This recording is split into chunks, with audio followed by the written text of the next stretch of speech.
Bismillahirrahmanirrahim. Saya Dimas.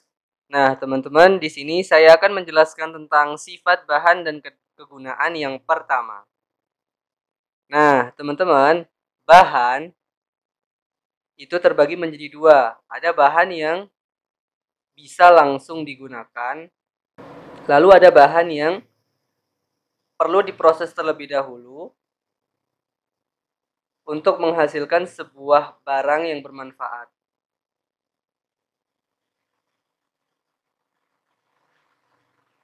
Nah, untuk menghasilkan barang yang bermanfaat, teman-teman harus mengetahui sifat-sifat dari bahan tersebut. Untuk apa? Ya, untuk menghasilkan barang yang bermanfaat. Kenapa kok kita harus mengetahui sifat-sifat bahan? Karena kita nggak mungkin dong kalau misalnya kita ingin membuat sebuah payung, tetapi kita menggunakan bahan kertas. Nggak mungkin, karena payung fungsinya untuk melindungi kita dari hujan, dari air gitu kan. Tetapi kertas itu bisa ditembus oleh air. Nah, makanya nggak mungkin kalau kita mau membuat sebuah payung tetapi menggunakan kertas. Nah, makanya kita harus dan perlu untuk mengetahui sifat-sifat bahan. Nah, sifat-sifat bahan itu ada apa aja?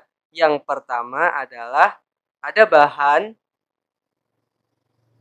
yang tidak tembus air. Nah, contohnya apa aja, Kak? Contohnya adalah plastik. Lalu ada kaca, ada keramik, lalu ada tanah liat. Nah, plastik, kaca, keramik, dan tanah liat itu adalah contoh dari bahan yang tidak tembus air.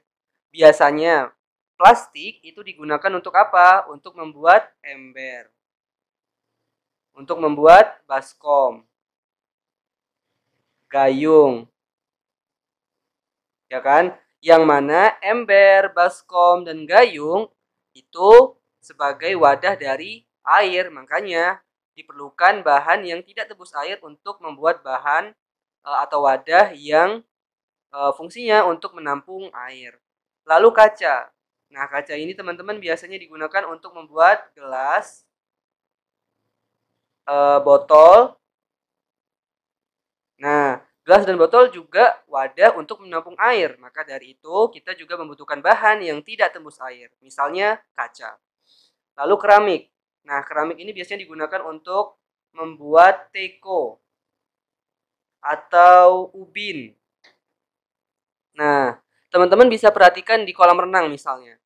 Dasar dari kolam renang itu dilapisin oleh apa? Oleh ubin. Kenapa? Karena untuk menahan air yang ada di kolam renang itu tidak merembes pada tanah. Jadi harus dilapisin oleh bahan yang tidak tembus air. Misalnya adalah keramik. Lalu selanjutnya adalah tanah liat. Tanah liat biasanya digunakan untuk membuat genteng. Nah, genteng kita udah tahu ya bahwa genteng itu adalah bahan yang digunakan untuk atap pada rumah. Nah, genteng harus tidak tembus air dong. Karena apa? Karena genteng fungsinya untuk melindungi kita yang tinggal di rumah tersebut dari hujan.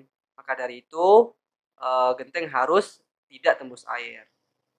Lalu yang kedua, ada sifat bahan yang tembus air.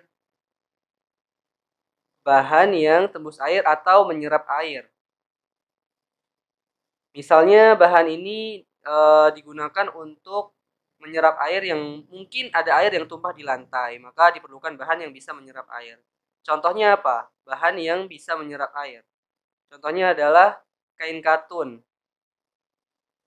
Kain katun yang biasanya digunakan untuk bahan dasar pakaian. Nah, pakaian kan biasanya kita berkeringat, maka dari itu dibutuhkan bahan yang bisa menyerap air, misalnya dibuat dari bahan katun. Lalu ada nilon. Nilon juga digunakan untuk membuat pakaian. Lalu juga ada flanel.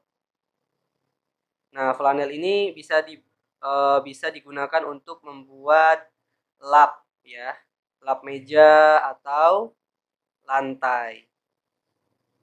Lalu ada juga bahan yang menyerap air itu kertas misalnya.